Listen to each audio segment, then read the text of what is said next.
welcome back Blind Man Morris. It's our 200th video. Can you believe, John, we've made 200 videos about Morris Mines? No, I can't. Absolutely, I can't. It's a beautiful day here on Salisbury Plain, and you may get a sneak peek of some vintage and classic buses as we're driving along, because it's Imber Day today. I better explain what that is, it makes no sense. So Imber is a town that was evacuated for training just before D-Day in the Second World War, and it's an empty village where the military still train, and it's only open one day a year, and the only way to get there is on a classic bus. So if you see a classic bus out the window, that's why. You guarantee we're not going to see one, you know that, don't you? Yeah, absolutely, you're going to see one now. So here we are, 200 videos in. What an amazing journey. Can you remember what the first video we made was? Was it how to open the bonnet? I think it was that, or it was how to check the radiator level. Oh yeah, yeah, maybe. We've come a fair distance since then. I mean, the quality's no better. No, absolutely not. It was, yeah, quality's not improved. There's a lot of quantity, but not much quality. But you do say hello. I do now, yeah. And I have realised that you need to set the aspect ratio, which always helps. Yeah, the film is improved slightly. yeah. What was your favourite video to film? I think I like, just wait till we get out of the hill, get that force quieter. I think I like the more interesting videos about the really rare and spurious stuff. So I think it's the horn touch on the column horn touch on the series 2. That I thought was good. It took us ages to work that one out, didn't it, as well? Oh yeah, yeah, it did. Yeah. I enjoyed the pinion oil seal, partly because it was a really interesting job, but also because when you film something like that, you can only do it once, because you can't do the, well, you don't want to, well, you could. No, you don't want to do the pinion oil seal twice. No. So that was a good fun one to do, wasn't it? Yeah. So can you remember why we did the channel in the first place? No. Can you? I can't either. No. I just know that, you know, a few years ago, as your sight was deteriorating, we decided to, having always had classic cars, to have a Morris. Yeah. And that sort of changed everything, really, didn't it? We had Boggy, this one, first, and then Gas Monkey came along about 18 months later, a year, 18 months later, and obviously that's the one that people see a lot of the shows. That's our rat rod. And then we carried on happily in life with just those two until COVID hit. Obviously terrible times, and we thought, right, how are we going to occupy our time? So then we bought Libby. Oh, 1902, our Series 2 1954 Morris, which came as a shell, and everything was in boxes, and the engine was actually in the passengers where I'm sat here now. Yeah. But eventually we put that together, and it's driving now. We just got to fit some tyres on it and have another drive, and we're in the commissioning stages of that process. We've done a whole video on that car if anybody wants to see that one. We haven't seen a bus yet. I know, I can guarantee we weren't going to see a bus, having said that we were going to see vintage buses. We saw loads today, didn't we? Yeah. Yeah, so what's next? Oh well, I'll find some more rust. Get somebody round with a grinder and a welder, as always with a Morris. More preparation, more prevention of rust treatment, cleaning the underneath of the car, cleaning the top of the car, cleaning the engine bay, doing some electrics, doing some more filming, buying a Morris Oxford. Oh really, is that right? No. More shows, more events? More shows, more events, more meeting people, more books. Yeah. More fun. More fun.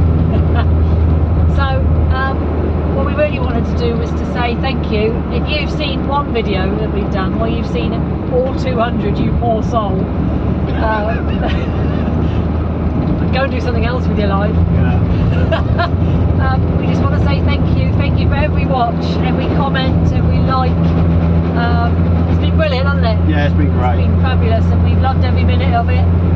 And here's to 200 more videos. What? Oh, there's a vintage bus. There's a vintage bus. Quick, get the vintage bus.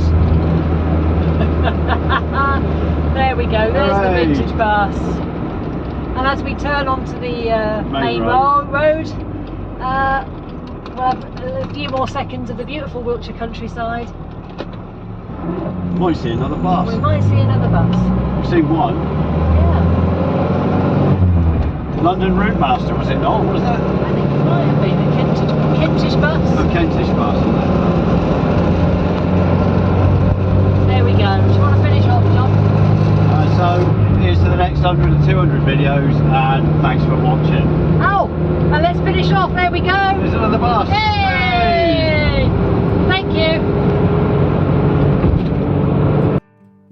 So the car's up on the ramp, and you've got the view here of the prop shaft and the diff, and you can see the wet area on the right there is where the seal has gone and the diff oil is coming out. So what we're going to do first is I'm going to mark the prop shaft against the diff so that we've got a mark to show how to line it up afterwards, and then we're going to undo those 4 bolts that you can see there.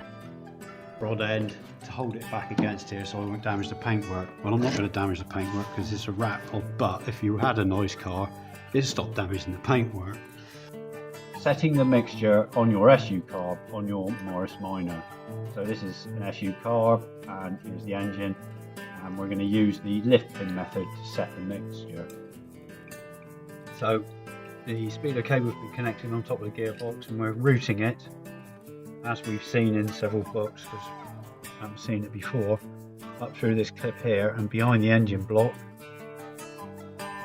over there, and then up over these cables, and then in through the grommet, and then into the back of the speeder. Rear telescopic damper kit conversion for a Morris Minor. So this is what you get in the kit. Start actually for once you get decent instructions. Is that the right way now? No. Yes. Yeah, see? That's what you need us eyes for. So you get good instructions. Let's try that again.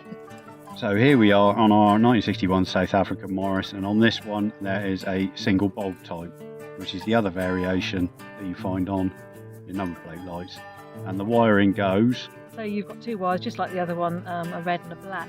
And the red one goes on to the unit itself on the little connector there, and the black one goes round by the side of the bulb there.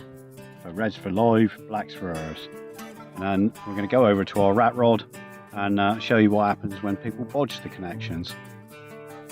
Overview of Morris Minor float bowls. So in this video I'm going to go over what a float bowl is, what's in it, and the problems you can get with it.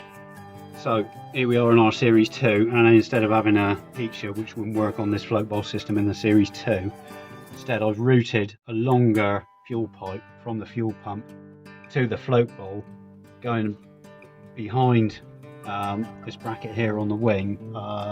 If you're in a later Morris, obviously this pipe will go under where your windscreen wiper motor will work, and this keeps the fuel pipe away from the heat in the engine block and does work in stopping you suffering from vapor lock. So you remove your bonnet catch mechanism from your bonnet to adjust it so you can get rid of your bonnet rattle. So as you can see here, there's a slot there for your screwdriver and a locking nut there next to this captive nut here. So you've decided you want to buy a Morris Minor.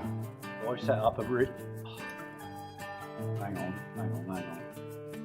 Welcome back to Blind Man Morris, and today it's about books. So we have a vast reference library, all to do with just Morris Minors and other classics actually. This is about a third or half of the amount of books we have to go through. Reference material, lots of different books. We've probably been paying Ray Newell's mortgage. And they're brilliant, and we couldn't live without them. We couldn't make the YouTube channel without them. We couldn't work on the cars without them. But we end up sitting upstairs in our room with half a dozen people to do that. So make sure your ignition's off, your handbrake's off, you're in 4th gear, and you're not on a steep hill. And now popped it into 4th gear, and you're going to rock the car backwards and forwards, and 9 times out of 10 that will loosen the starter. So as you can see on the inside of the car, it's a different view. and the hoses are still connected to the matrix, and you can see there's quite a lot of wires and stuff under the dash there, so it's a really good job to do with two of you. Wait till there's two of you about, and then you can guide the tubes in and out of your bulkhead through your grommets without doing any damage to your wiring. And there we go.